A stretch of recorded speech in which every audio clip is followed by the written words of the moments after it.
Être sauvage ne doit pas être une excuse. Tu sais, être sauvage, c'est une force. C'est ce feu intérieur qui te pousse à refuser les limites qu'on veut t'imposer, à vivre librement et intensément.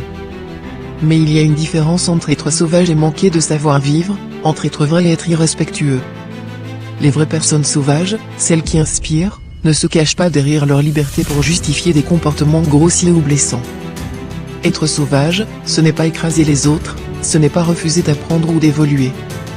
C'est savoir se battre pour ce en quoi tu crois, tout en respectant ceux qui t'entourent. Manquer d'éducation ou de bonne manière, ce n'est pas une fatalité. Tout s'apprend, si tu le veux vraiment. Avoir du savoir-vivre, ce n'est pas renoncer à ta liberté ou à ta personnalité. C'est te donner les outils pour t'exprimer pleinement, pour mieux te faire entendre, pour que ton message ait de l'impact. Regarde autour de toi. Ceux qui réussissent à inspirer, à fédérer, à marquer les esprits ne sont pas ceux qui ignorent les autres ou qui imposent leur présence par la force brute. Ce sont ceux qui savent équilibrer leur sauvagerie avec de l'élégance, leur instinct avec de la réflexion.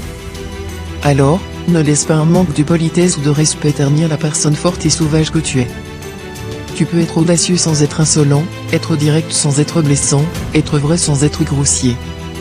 C'est là que réside la vraie puissance, dans l'équilibre entre ton authenticité et ton respect des autres. Aujourd'hui, je te lance un défi, ne perds pas ton feu, mais apprends à le maîtriser. Fais en sorte que ta sauvagerie soit une force constructive, pas destructive. Parce qu'un esprit libre, quand il s'allie à un cœur respectueux, peut accomplir des choses extraordinaires.